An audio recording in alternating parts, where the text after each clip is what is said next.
everybody. Welcome to a very special episode of What a Hell of a Way to Dad, but very special in a fun way, not like a 90s sitcom. We're going to talk about somebody who goes through a divorce kind of way. Yeah, or eating too much cake. Oh, man, I remember that one. Eating too much. The dog dies, the very, very special. We got to talk about Will Smith's dad not loving him. Oh, I've always wanted to be in a very special episode. This is so, I've never been on one. Well, thankfully, this is going to be a little bit more of a fun one. So, Jack, we've got the Christmas season coming up. And in my family, when I was younger, we put up, we went, as we call it, Christmas tree hunting. We go cut down a real tree, decorate it, usually sometime in like early December. My wife, however, is very much a Halloween is done. November 1st means we start putting stuff up. Wow. November 1st. Wait, for Christmas? Yes. Just lean right into it because it's cold, it's dark, we need a lot of light, we need, we've got to have something to beat back the winter sads because once January comes, I'm going to crawl into a cocoon and not emerge until late March. Yeah. So how about you? It is November 21st that we're recording this, but we're going to be talking about Thanksgiving. But do you have any holiday stuff up yet? We have zero holiday stuff up yet. We, by the way, just rewinding the tape a little bit, we went so big for Halloween this year after years of coveting it. I finally was able to lay hands on the Home Depot 12-foot skeleton. Oh, nice. Dude, I mean, it was really funny. I started looking 5 years ago, and every year, like, they just were sold out in an instant. Every year, I kept going back, tail between my legs, lamenting, my lack of preparation. This year, I started looking August 3rd, and that day they were available. So I pulled the trigger immediately. I didn't run it by anyone. I mean, this is a big ticket item. And then like maybe 3 or 4 weeks later, my family and I were in Costco, like over Labor Day weekend. And of course, Costco, like your wife, observes holidays way in advance. Mm-hmm. So it's, September 1st, it's already Halloween at Costco. Yeah. And the best part is that all that stuff goes on clearance at least a week before the actual holiday. Like, Halloween candy was on clearance like October 27th. And like, you still have like a couple of days before Halloween, but everybody's already bought their stuff. So if you're looking for Christmas decorations, buy them the week before Christmas. Oh, for sure. That's when they're trying to eject all of that stuff and get ready. I don't know what Home Depot has in its, the area, the seasonal area. I don't really know what they have there in January. Oh, no, February, yeah. But. Oh, yeah. Good question. I think they are selling for like a few days post-Christmas. But so we were in Costco at the beginning of September. They have their own version of the 12-foot skeleton, which is like a 6-foot. The Kirkland brand skeleton. Yeah, exactly. It's holding an enormous hot dog, which is still only $1.50. And there's like a chest up skeleton coming out of the ground. So the implication is it's actually an 18-foot tall skeleton, but most of it's submerged. So my wife is sitting next to it and she's like, well, what do you think? And of course, in the back of my mind, I know, like, dude, we are minutes away from getting the 12-foot Home Depot skeleton delivered. And I had to decide, like, okay, do I put her off or do I preserve the surprise? How do I deal with this? And I actually just broke the news, like, I've got some very important, speaking of a very important episode, I've got some very important news to tell you. I got a 12-foot skeleton, and she literally started crying in Home Depot. At Costco. I mean, literally. She was like, I didn't realize how important this was to me, but oh, man. The pandemic did a number on all of us, man. It really did.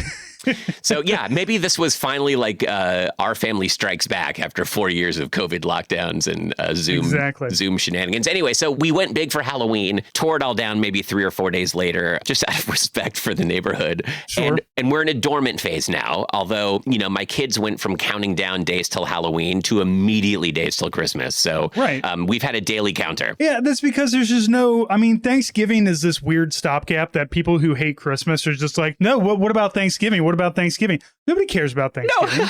No, we get 4 days off. That's great. But you could just give me 4 days off at any point in time. And maybe you get together with your family. That's great. But you do that at Christmas too. But you give gifts and there's lights and there's presents and there's trees and stuff. And like at Thanksgiving, especially now, it's like, the Native Americans all, kind of saved your asses. And now we have to, the history behind colonialism and everything. So it's just like, let's just skip forward to Christmas. But also, I believe that Thanksgiving is not really celebrated because there's not a lot of great Thanksgiving music, which you being one of my music experts that I bring onto the show. Who are your other music experts, by the way? Nate. Nate, okay. Nate has a encyclopedic knowledge of like 80s trip hop and all sorts of music from 80s, 90s. You should go back and listen to some of our stuff where he talks about synthesizers for like 20 minutes. Oh, I was going to say, I want to hear Nate's curated Depeche Mode Thanksgiving. He has one. Oh, I'm sure. At what point do you pull out Personal Jesus? You know, obviously, that's a Christmas song. Everyone knows that. Personal Jesus is a Christmas song. Right. You put your Personal Jesus on the holiday tree. Yeah, maybe that's like the very last song you play to signal the end of Thanksgiving and the beginning of the Christmas season. You start small with your own Personal Jesus, and then each day on the Advent calendar. Right. Your Jesus gets slightly bigger and bigger and bigger. Yeah, right, exactly. And eventually he's 12 feet tall in your lawn, and you bought him at Home Depot. That's the dream. You could do this. You could take your 12-foot skeleton and make it a holiday skeleton. Yeah, we've thought about that. I'm expecting that I will go to my grave having put the skeleton up every Halloween season between now and then. So we're slowing our roll. Like, we're not getting too creative, or we didn't get too creative this first year, but we've thought about it all. Like, how tall of a stovepipe hat does the 12-foot skeleton Abe Lincoln need? What kinds of signage will those hands hold? Yeah, we're thinking about a lot of that stuff. So holding a giant box of chocolate hearts for Valentine. Oh, you put a little diaper with a Cupid bow and arrow. You're right. Yeah. I mean, there's so many options. My mother has a little flamingo statue that she dresses up for different holidays. So we think you could do that with a 12-foot skeleton. Does anybody in your house know how to sew, though? Because I don't know if it's not like a 12-foot skeleton Build-A-Bear clothing line or something like that. We got some ideas cooking here. That's why I like podcasting with you. Oh, seriously. Yeah, no, this is good. And I also feel like we've already laid out the red carpet for maybe an ongoing effort to punch up Thanksgiving a little bit. I think musically we can definitely do that. But I mean, imagine, let's put together like a 5-year dream board here, a vision board. In 5 years, what do you say by then we've come up with like a mascot that goes toe to toe with Santa for Thanksgiving? I mean, they tried it with the turkey, people making those turkey paper things out of the hand cutouts. That never took. Because nobody eats Santa. Yeah, you're not like, let's put Santa Claus all over the place. Oh, but maybe they should ritualistically eat Santa Claus at the end of the day. You know, he's all marbled, like he's like a Wagyu. I bet Santa would be so delicious. We got Santa locked up in the basement. We're force feeding him to get that foie gras. All right, well, Liver, so good. It's good for you. I mean, look, Rome wasn't built in a day. Great ideas don't come immediately, but let's just put this on the back burner. Each year when we come around Thanksgiving, I want to get closer to a Santa-level mascot. Exactly. We need somebody design something. It can be something completely out of left park like Gritty or the Philadelphia Frenetic, but we just need something that we're not going to eat at the end of the day. I think we'll be able to go with that. So, Jack, you curated a couple of songs here. I did. Thanksgiving songs. I knew a couple. I think Alice's Restaurant is one of the big ones that everybody knows, but you came up with some other ones. So take us through your list here. Take us through the Thanksgiving list. Okay, so as of right now, I've curated a pretty short list. It's an 8-song list, although with the Inagata Davida length of Alice's Restaurant, which, by the way, is the title of that song is Alice's Restaurant Massacre. I didn't know the third part of that. I just knew it as Alice's Restaurant all these years. So that's interesting. But that song is like 19 minutes long. There's a lot of rambling. It's a song about a man who has ADHD. Pretty much. Guitar. Yeah. But before ADHD even had a name, I think. Right. We just put anyone with ADHD in a Volkswagen Vanagon or bus and just set them free on the 1960s. Anyway, that one's in there, but I decided to create, dare I say, an 8-course meal of songs. Some of these are leaning more toward the culinary parts of Thanksgiving. In fact, as I look at this list, most of them are. Some of them are more about the feeling of gratitude, and probably I could flesh that out. So by the time this episode drops, I expect this list will maybe be longer than the 8 songs that we talk about right now. But this is a good start. Yeah, and please reply, hit us up, let us know if there's any other songs that might need to be added onto this. If you have Thanksgiving music that you like to put on to keep Beyonce away, the Beyonce repellent of Christmas music. That's fine. So go ahead, take us through. Let's go with our first one here. Okay, great. So for people who don't know my pedigree or backstory, I used to be the program director and a host on SiriusXM's Kids Place Live, which is a family-centric channel that plays music that is palatable and hopefully directed at every member of the family. So I still am in a family-facing band called Recess Monkey. Been like 20 plus years. And I was very hesitant to even join it because I understood kids' music, and I'm using air quotes, to be, like that farmer guy with the acoustic guitar standing in front of the cow field singing, ABC songs to kids. And it wasn't until I was like backmasking snare hits on a pop song on our first record that I realized, oh, this is actually just music. It's music that I would like as much as kids. So I picked a bunch of artists that I think are doing something similar. They're making music that really has the whole family in mind. If you boil them down, they're not kid songs and they're not adult songs. They're really just great songs for listening to as a family. Yeah, it's just music. And I feel like, Kids Place Live now does play a lot of pop music. My wife did point out that they're playing a lot of like Plain White Tees and like, oh my God, they're playing emo music because that's the adults now. That's who has kids, or all the people from the early 2000s, and there's a lot of emo bands doing Disney covers because they all grew up and we're like, one, we like a paycheck, two, we like a Disney paycheck, and of course, who wouldn't? But also like, hey, we can keep doing what we do, but we don't have to be singing about like, I don't know, being sad and depressed. We can do a punk cover of Let It Go, or and have something there and get some airtime. So I do appreciate that there is a lot more of a family centric. Doesn't have to all be sad music. You don't have to listen to sad bastard music all the time. Yeah. Sometimes you can listen to happy fun music. Yeah. So that's what we're looking for here. You probably won't be surprised to hear that I'm not doing a whole lot of listening to Kids Place Live these days, but I understand. I've gathered that such a change has happened. These are all really upbeat songs that I picked. And the first one, I know this band very well. In fact, I've slept in the guest room of one of their members, Jason Rabinowitz. This band is from Brooklyn, New York, called the Popups. And this is a really great kind of 80s throwback dance song called I'm a Turkey.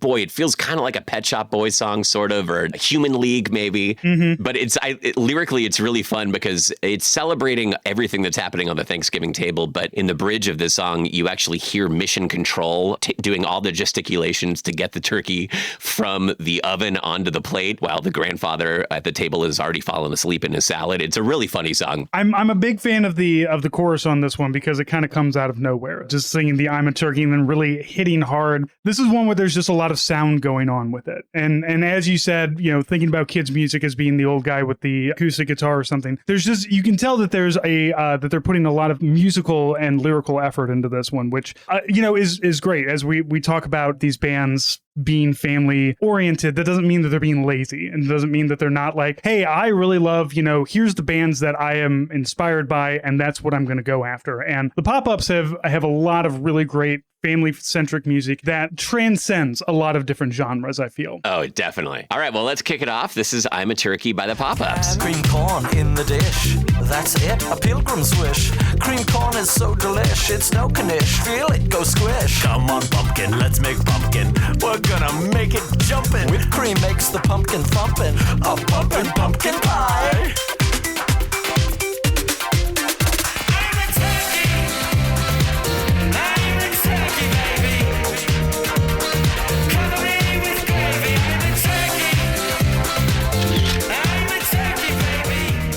So that's a single from the Pop-Ups called I'm a Turkey. They've got a ton of full-length LPs. In fact, when my band Recess Monkey put out our album Novelties, it was an Amazon original. The Pop-Ups had put out the very first Amazon original family record right before us. So they were the icebreaker to figure out how do you make an album for families that is underwritten by this huge corporation. Right. And we then sailed in right after them and just followed in their model. But I have some good friends who don't have kids. They're roughly my age. And when they heard the Pop-Ups record that came out, they just became like diehard Pop-Ups fans, and they just listen to them themselves, like mid-40s. Right. and as you can hear from that song, you can see why. It's just infectiously fun. Yeah, and you know what? Sometimes if you're worried about like the lyrics or whatever, the lyrics don't matter. I listen to a lot of foreign music. I love a lot of Japanese pop music because I watch anime. Because I'm, 40, and why wouldn't I? Yeah. But I don't need to understand the lyrics to really enjoy some really good music, right? And so I feel like I'm going to be defending a lot of this music, and I know I don't have to. You know, we're both dads. This is good music. I don't have to keep convincing you that it's good music because it's made for families. Again, it's not sad bastard music, so that's what makes it really fun and energetic. And the Popups have always been a really great band to hear. And how long have they been going? They've been a long around for a time. while. I first met them in 2010. I think that's right. And they were pretty new then, 2009 or 2010. So yeah, I mean, it's been 15 plus years. Yeah. They've got kids of their own now, you know, and I've always said, like when I was an elementary school teacher, if you could capture just one day of what elementary students talk about in your classroom as a teacher, just one day of ideas, that's enough for an entire career of music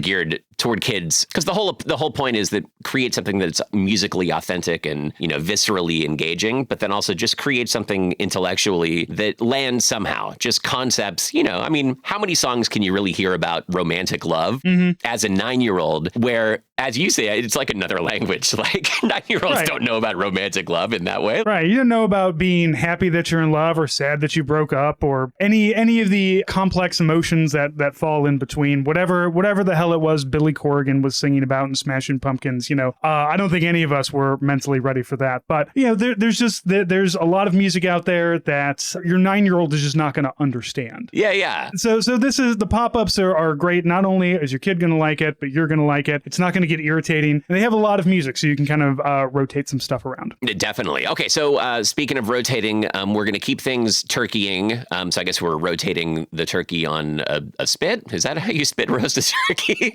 But this was a song. I don't cook turkey, so I don't know. This next song is one that you actually resonated with because this is one that you guys play a lot at your house, right? Yes. So Turkey Turkey by Big Block Singsong. My wife and daughter heard it and they're like, oh, they can't, like, we all work from home. So they were out running errands and they said, we heard this song and you have to hear it. And the first time I heard this song, kind of broke down in laughter when it hits the chorus, when it hits the I could not control myself. It was just so, I listened to it like 4 or 5 times. And it's the other thing I love about Turkey Turkey is it's very aspirational. It's about a turkey who wants to fly. He's going to do everything that he can to learn how to fly. Maybe he's going to get into an airplane. Maybe he's going to get into a rocket ship, whatever it is. This turkey has a dream.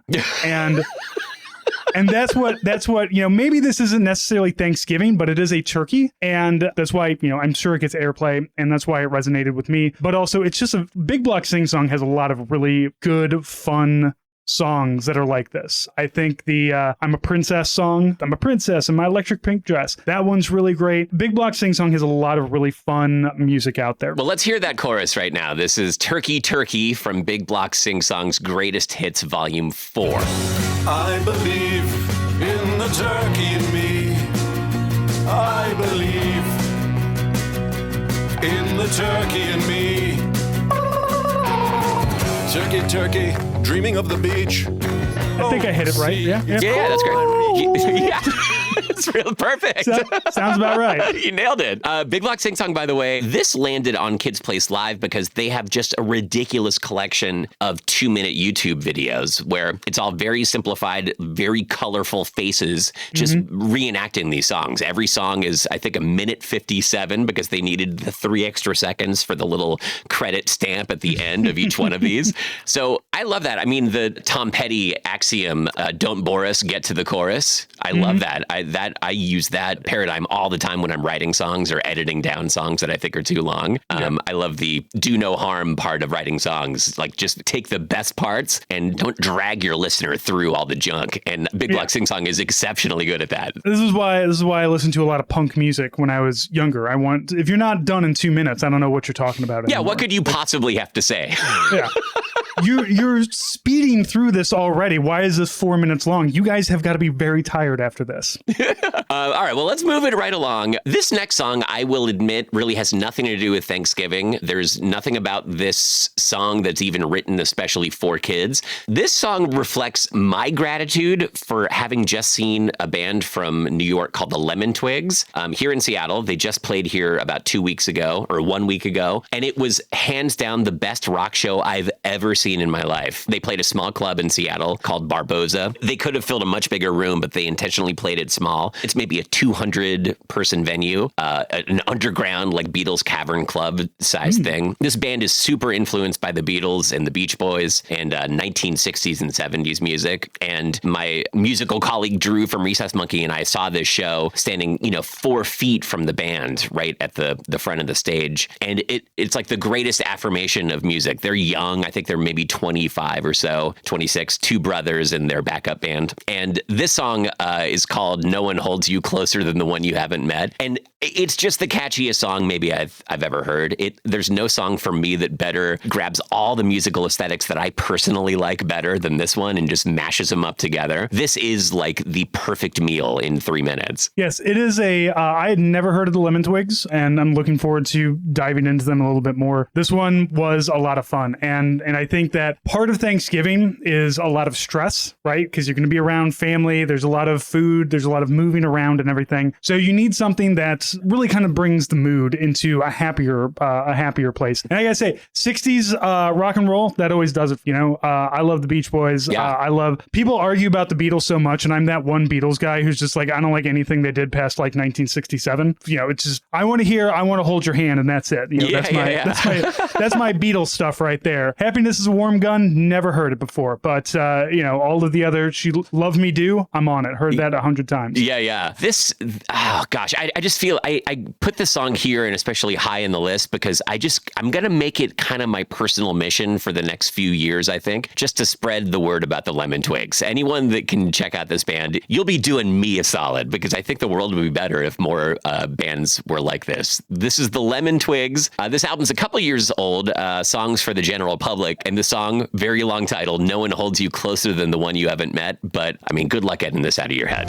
No one holds you closer than the one you haven't met. No one compares to the one that you invented in your head. I don't even know what I would say to you if I could see your face.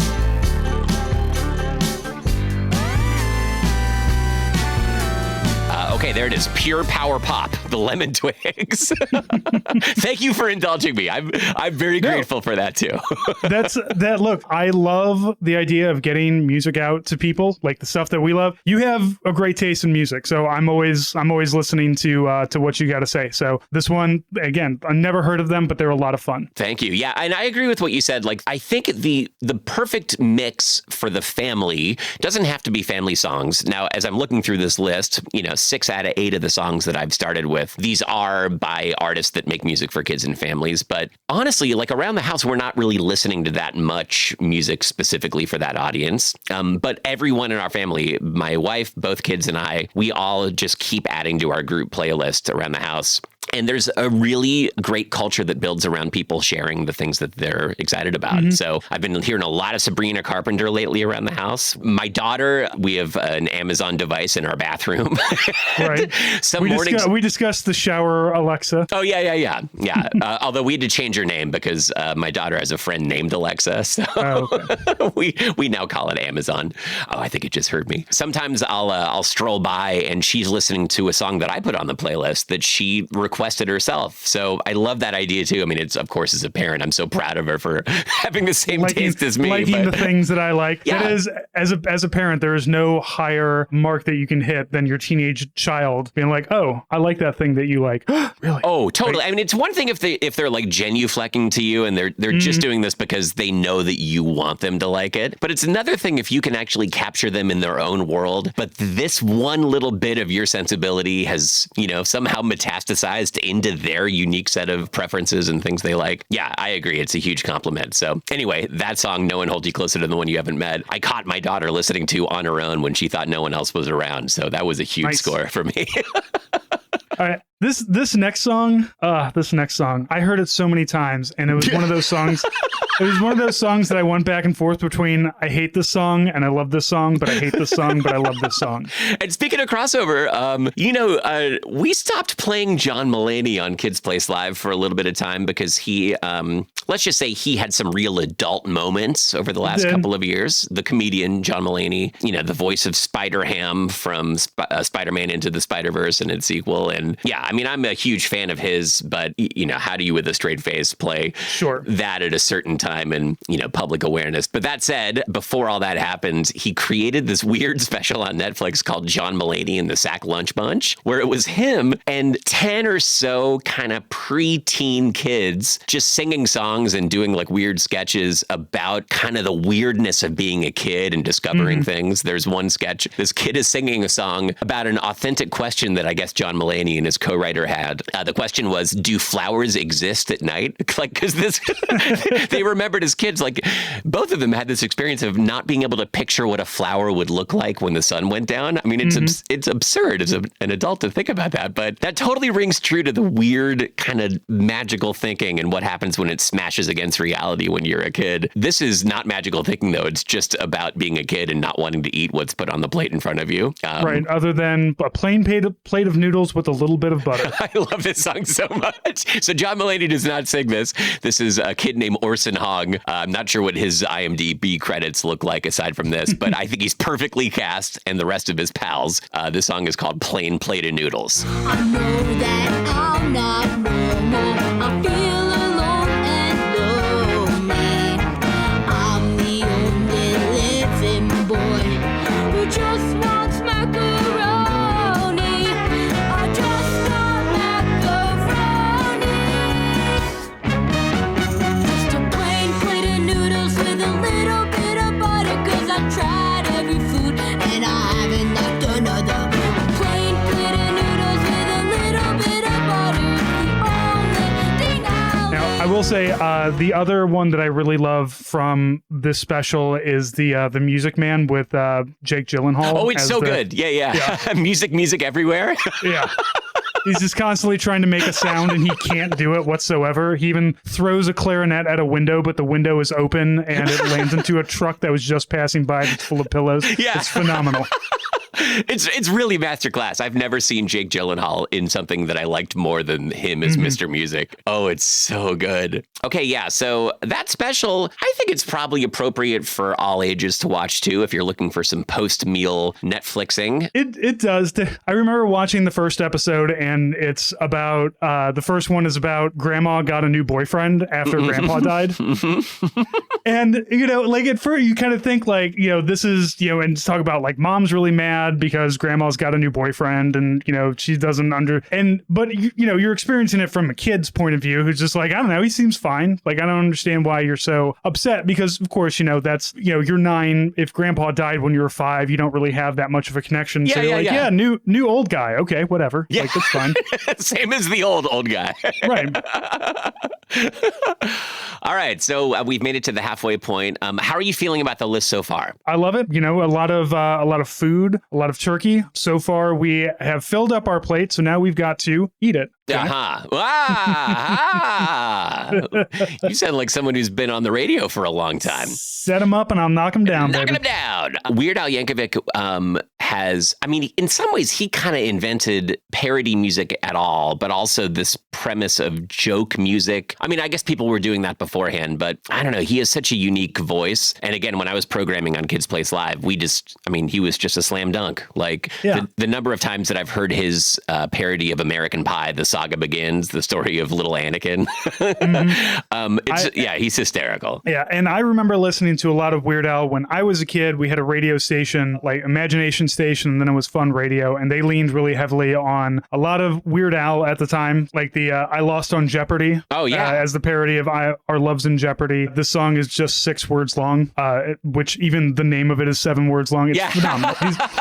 He's incredible. He's incredible. But also a lot of Dr. Demento, too. Yeah. The Star Trekking song, which I don't think would really resonate with kids today, but I still love the Star Trekking Across the Universe song. But yeah, Weird Al is, just kind of part of the cultural zeitgeist. And from everything that I've heard, the nicest guy in the world. Yeah. Like he understands what he does is silly and he leans into that and he loves doing it. And to a point where like people will like apologize to him. Like I know Coolio hated the fact that he covered Gangster's Paradise with Amish Paradise. Right. And then like, somebody said, somebody asked Coolio in a interview later, he's just like, he's like, look, I apologized because he covered Michael Jackson and Michael Jackson was okay with it. Then I can be okay with it.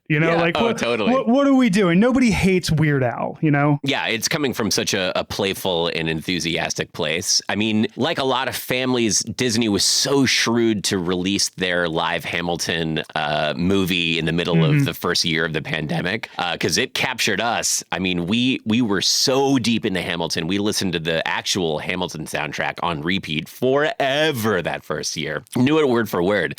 Became like the soundtrack of kids' remote school and everything else we were doing. But it wasn't until we heard Weird Al's Hamilton Polka that it really was like the Black Angus searing at the end of that experience. Like, okay, this is more than even just our experience. To hear that Weird Al endorsed it in that way, all 27 songs in less than 5 minutes. Like, yeah, you can't argue with that.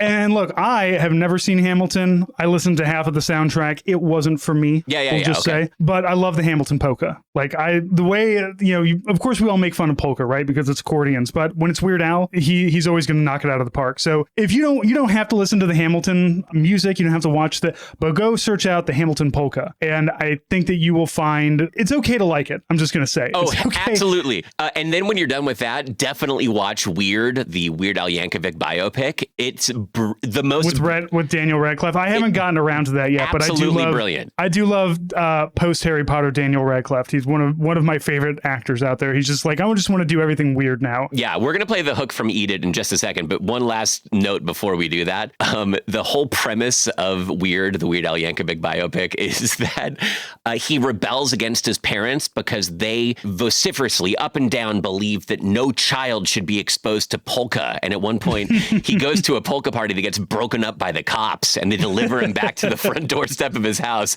We caught him at a polka party. But this isn't polka. This is the hook from Eat It. Of course, speaking of covering Michael Jackson, I've heard this song about 1 billion times, and I think I'm better for it. Don't wanna argue, I don't wanna debate. Don't wanna hear about what kind of food you hate. You won't get no dessert till you clean off your plate, so eat it. Don't you tell me you're full, just eat it. Eat it. Get yourself an egg and beat it. Have some more chicken, have some more pie. It doesn't matter if it's boiled or fried. How many of those things have you eaten? All of them. Yeah. Every single one of them. I used to be a picky eater once upon a time. I was the plain plate of noodles kid at one point, but now I'll just whatever. If I've never eaten it before and you're going to cook it for me, I'll try it. I don't care. I went to Japan for 2 weeks. Let me tell you something. They told me I was going to the horse meat capital of Japan. And I said, well, I guess we're going to eat some horse. And you know what, Jack? Horse is delicious. Yeah. It's how many pieces of horse do you want? And you stomped with your hoof on the table. Yeah, exactly. 1, 2, 3. I'm a horse that will eat horse. No, let's not dig any deeper into it. Something about that song, Eat It, like as he's describing every single thing, it reminds me of that, the classic Scooby-Doo sandwich, the one that they just keep like throwing like a whole fish and like a ham on it. Just, yeah. I envision that every time. Well, okay, this is it. It's our Inagata DeVita moment. I didn't realize how long this song was until dragging it into a playlist. I didn't either, because it's always been one of those songs that I've heard in the background and then I go do something else, because again, it's just a guy talking about getting arrested for littering and then he can't join the military because he got arrested for littering, but also you can get everything you want at Alice's restaurant. Yeah, well, I guess it's a perfect crossover for this show. We've got some good military backstory. You've got someone talking way too long. I mean, it's it's basically you got one guy on a long rambling tangent and nobody there to stop him. Yeah, so basically this song was the original podcast. This is the first podcast, yes. Wow. It's just preserved in amber. This is Arlo Guthrie, the son of Woody Guthrie, right? Yes. I didn't do any research about this, but I've heard the song so many times. This is the one song that I'm prepared that has been part of my family's Thanksgiving tradition as long as I can remember every year. I think we had it on a record, and then we had it on a tape, and then we've had it on a CD, and probably we moved over to Sonos in the last couple of years, but it's consistently part of the day. And every time I for as long as it is, and as many times as I've heard it, I catch new things every time, just new little snippets, or maybe they're not new, but I've just forgotten them. Yeah, this time I actually went and looked up the lyrics so I could scroll through and read the whole thing instead of listening, because I don't want to spend 18. I mean, you sent this playlist to me like 40 minutes before we recorded. I'm like, I don't have time. I'm gonna have to speed read through the lyrics of this one. Oh man, so Cliff's Notes finally spread out into Arlo Guthrie's back catalog. Exactly. Tough times for Cliff's Notes. Well, let's just play a little bit of it. I'll select a musical portion because most of this is just him finger picking and talking incessantly about the contents of garbage that's been thrown into a ravine. This is Alice's Restaurant. You can get anything you want at Alice's Restaurant. You can get anything you want at Alice's Restaurant. Walk right in, it's around the back, just a half a mile from the railroad track. And you can get anything you want at Alice's Restaurant.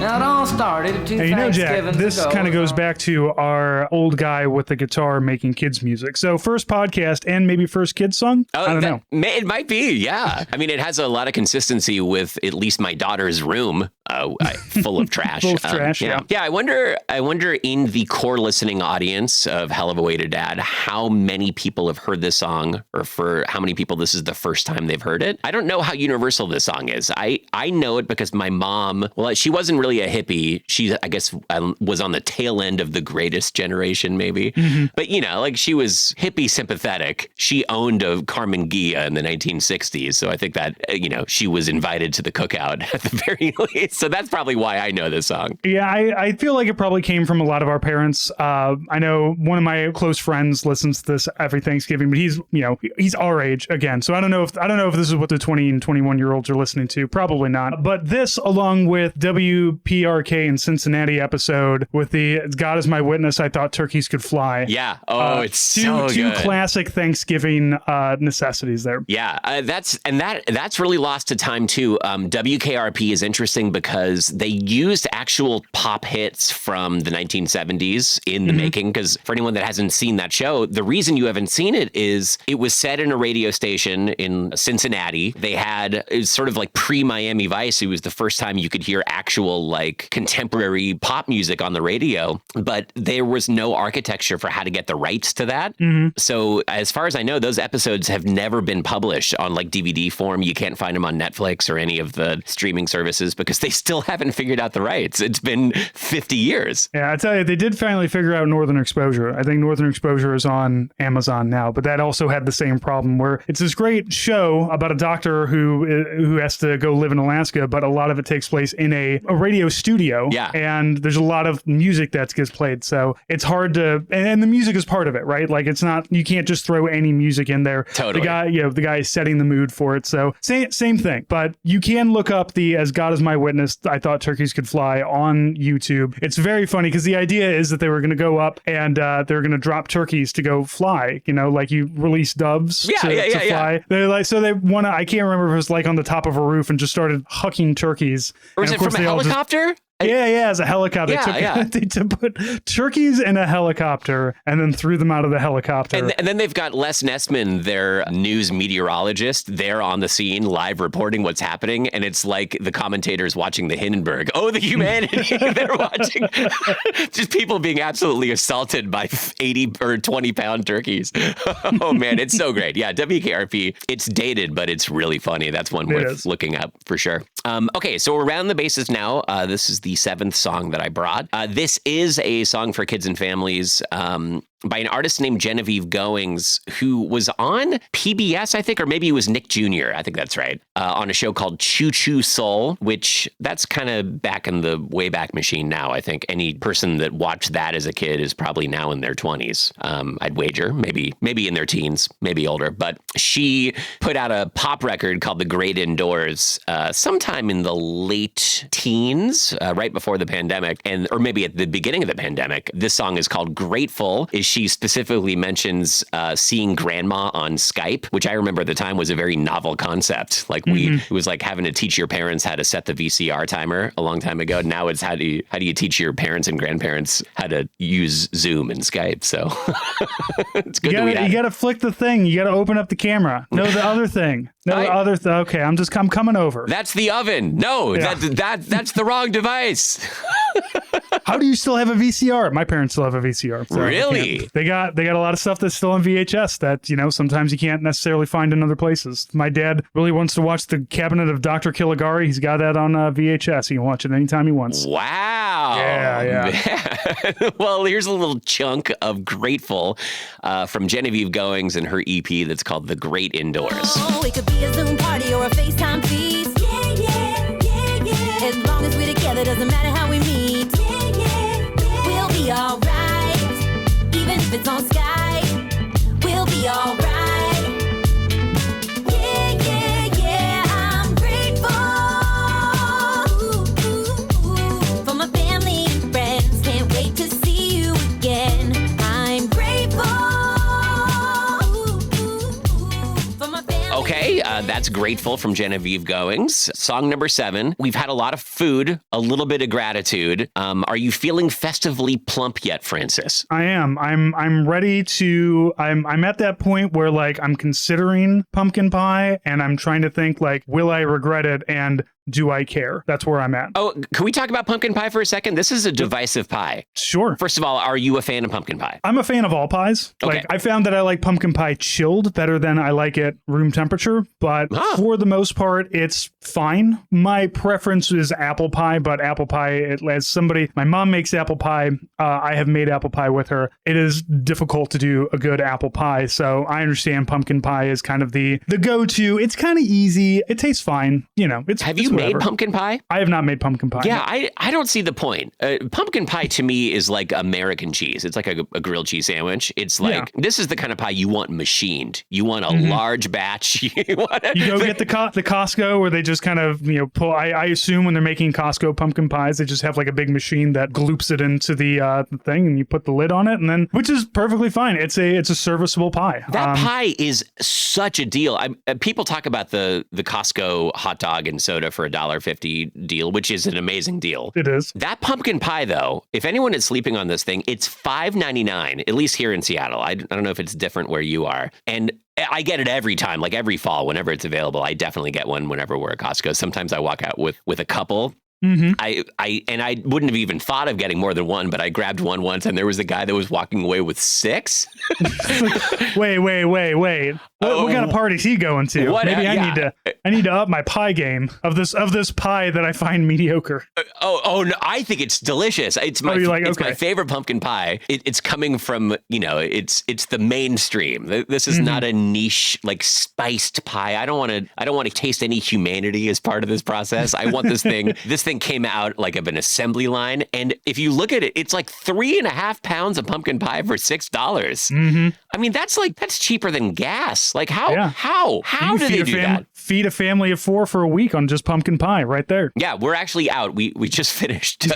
We finished one yesterday, so I know what I'm doing once we're done talking today. Heading right back. But I've never had a pumpkin pie out of the fall season. I've never had a summertime pumpkin pie, and I'm not sure how I'd feel about it. That's a good question. It is very it has fall flavorings, I guess. So you don't want to eat that it's July, it's 102 degrees out. Who wants some pumpkin pie? Nobody, as it turns out. It's like pumpkin beer. My wife doesn't really drink anymore, but when she would enjoy a pumpkin beer, the weather has to be a certain place, right? You can't, we've had a very warm November. Today's the first day it's been really cold, and it seems like it's going to be consistently cold after this. So now is the time when you go out and you get your pumpkin ale, you get your pumpkin lattes, you get your pumpkin pies. You know, this is when it's cold. I'm ready for something that has that kind of warm winter spice to it. Yeah, definitely. It's like that scene in Anchorman when Will Ferrell's walking down the street. It's like 100-degree San Diego summer day, and he's just drinking whole milk.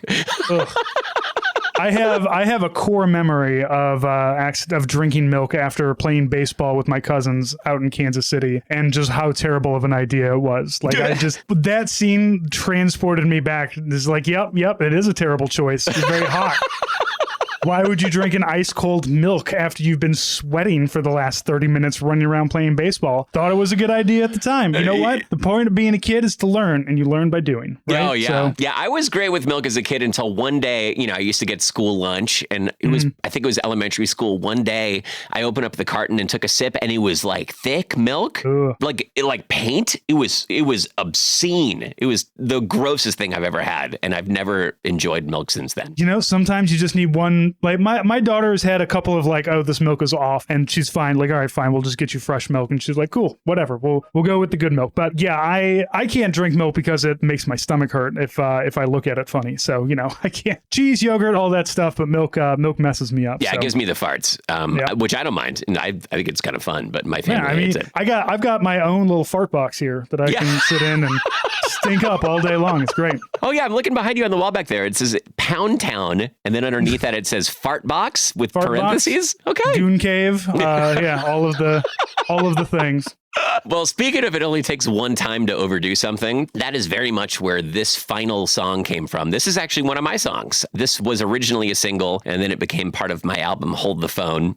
It's called I Can't Believe I Ate the Whole Thing. And this song is definitely autobiographical because I just do this. I burn myself out hard. It's usually on sweet foods. It started in 4th grade with chocolate mint cookies. I just had just a few too many, and that was it. I mean, it's been 35 years since then, 40 years almost, and I still can't eat chocolate mint. I can't even smell it. Red Vines, I had a tough experience on the ski bus with peanut butter Twix. Those are off the table. Tiramisu, that's a real sad one. It was somebody made some homemade tiramisu, and yikes. Anyway, I tend to push things over the limit, although it's completely of my own doing. It's not like being served thick milk. I don't know when to say when. Right.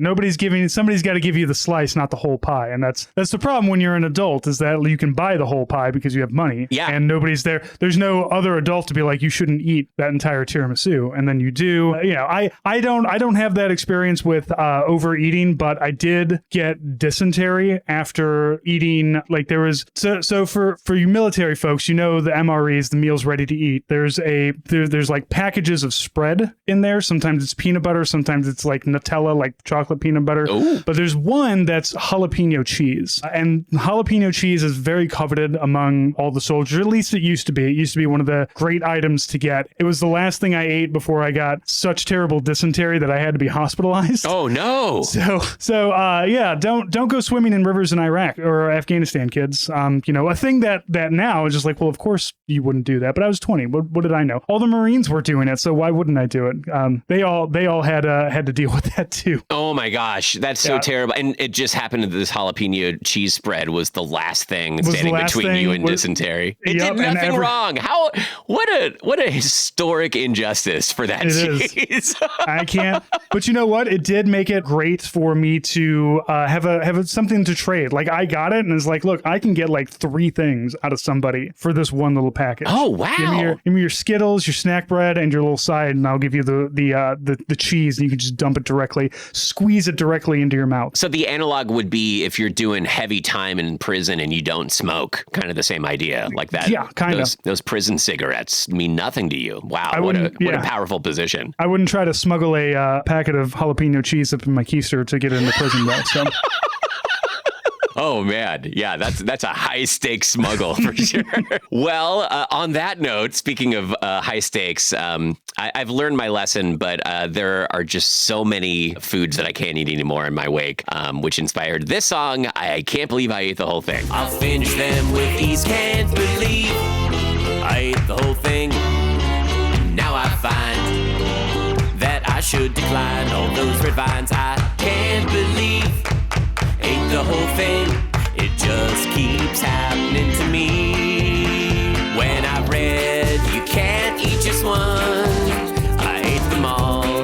It wasn't that much fun. Now and that's by me. Hey, Jack, we've always been big fans of your music too. Hey, thank you. Your Recess Monkey and your solo work. I'm always glad that you roll yourself into these, and not in a I need to get myself out there, but you're a good musician. You should be recognized for that. Thank you. We have that here. So you can listen to that, and you can look up Jack Forman on Apple Music, Spotify, and Recess Monkey, RECESS, right? Yeah, that's right. Yeah. Yeah, Recess Monkey. And you can find a lot of really great stuff, and you and your family and your kids will love it. We played a show with a band from Tulsa, Oklahoma, or actually Norman, called Sugar Free All Stars. They played before us. They're great. Chris Weiser, who plays organ in their band, has played on a bunch of our records, but they played before us. And then he introduced us and for the next set. But because of, his twang, living where he lives, it really sounded like he introduced a band called Racist Monkey. It's like, oh boy, that's tough. Like, if I say that, if we get introduced as being the Grammy-nominated band Recess Monkey, we get a round of applause. That's like a nice way to start the show. But if we get introduced as Racist Monkey, not so great of a start. It's not great. The kids at the library are going to have a real hard turn here. We're coming out here. Yeah. The minute that we watched that he said it, you could see all the parents grabbing their kids by the shoulders and just pulling them in a little bit closer. Like, oh, watch out. So yes, it's Recess Monkey. But of course, my object here is for everyone to check out the band, the Lemon Twigs, who I think are amazing. They've got so many great songs. And I believe all of these songs are going to be available in a playlist, correct, Francis, for people to check out? I'm going to link your Apple Music playlist down. I'm also going to put together a little Spotify one if you're more of a Spotify person. And we'll put those down there so you can listen to the entirety of these songs, play them at Thanksgiving, blast them in the kitchen while mom is making the turkey, while all of your, terrible uncles come over to say horrible things. You can drown them out with some Weird Al Yankovic. Yeah, that's perfect. No better way. Just make eye contact while uncle's talking and just keep turning the volume up.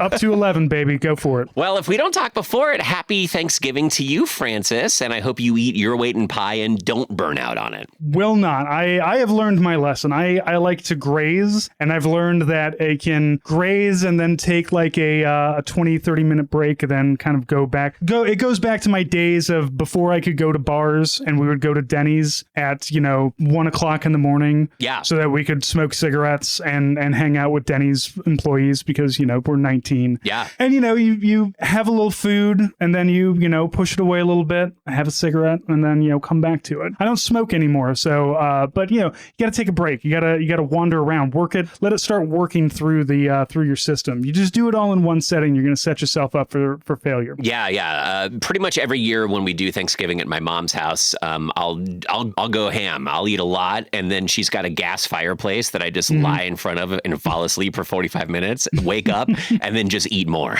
Just immediately. That's it. Take a nap. That makes it get quicker to the next time that you get to eat. You don't have to wait 45 minutes. Exactly. I want to keep doing this. I do not want to do anything else. Well, Jack, happy Thanksgiving to you, everybody. Thank you for listening. I hope that your Thanksgiving is going well. This is going to come out on Thanksgiving. Ooh. So check out those playlists down below. Jack, as always, thank you so much. And everybody, we will talk to you next week. Toodaloo.